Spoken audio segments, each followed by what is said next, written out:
Assalamualaikum warahmatullahi wabarakatuh dan salam Malaysia Madani.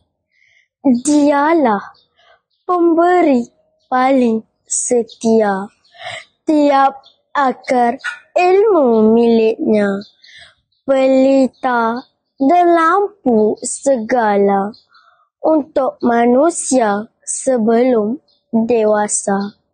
Dialah ibu, dialah bapa, juga sahabat, akar kesetiaan, mengalirkan nasihat, pemimpin yang ditauliahkan segala umat, nukilan rasa sastrawan negara Usman Awang.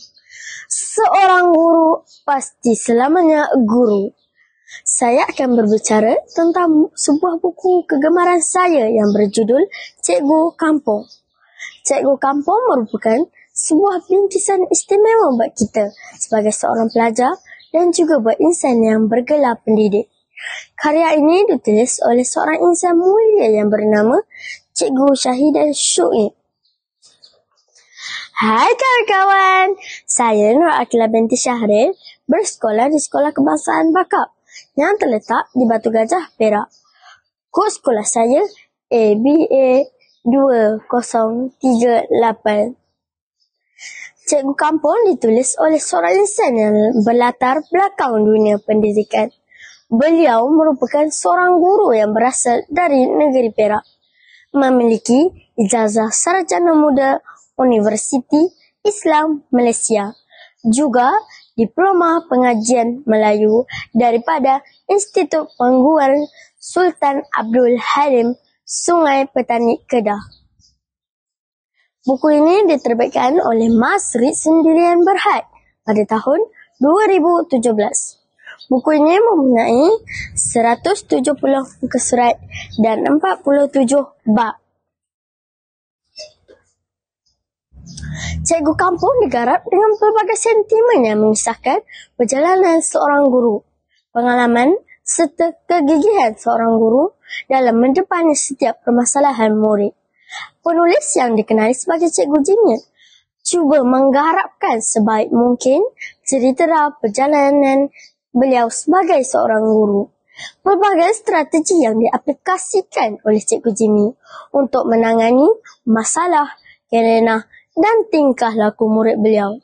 Setiap peristiwa murid-murid beliau direkam, diingatan, dicatat oleh gerakan jemari, diolah menjadi sebuah kisah yang boleh dijadikan panduan dan motivasi kepada pembaca dari pelbagai lapisan, sekolah rendah, sekolah menengah, pelajar universiti, bahkan warga pendidik. Cikgu Jimmy cuba membuktikan titik penyelesaian setiap permasalahan bukan dengan kekerasan atau kemarahan. Beliau cuba memahami gejolak rasa murid beliau yang hadir dengan pelbagai cerita dan dari latar belakang yang berbeza. Penulis iaitu Cikgu Jimmy sentiasa menutur kata yang lembut dan cara yang lebih dekat dengan pelajarnya untuk merungkaikan permasalahan dan dilema pelajarnya. Bak kata pepatah seperti menarik rambut dalam tepung. Rambut jangan putus dan tepung jangan berselerak. Bagi Cikgu Jimmy, tiada semudah ABC. Kesabaran dan keyakinan boleh mengubah keadaan menjadi lebih baik. Setiap kejayaan tidak ada yang datang bergolek. Pasti ada ranjaunya. Bagi saya, cerita ini sangat memberi inspirasi kepada saya sebagai murid sekolah untuk sentiasa gigih dan tabah menghadapi kehidupan. Pelbagai ujian yang hadir dalam hidup kita. Nilai pengetahuan saya dapat dari buku ini ialah kehebatan seorang guru yang sanggup bersusah payah demi melihat kejayaan anak muridnya.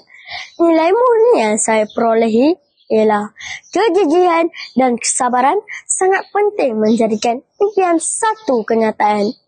Nilai pengajarannya, kita jangan berputus asa dalam usaha yang kita lakukan. Perkara yang menarik tentang buku ini ialah Gaya penyampaiannya yang mudah difahami, tidak terlalu tebal dan sesuai dibaca oleh segenap lapisan masyarakat. Saya ingin mengajak semua mendapatkan buku Cikgu Kampung. Penceritaannya yang sangat menarik. Sekian, terima kasih.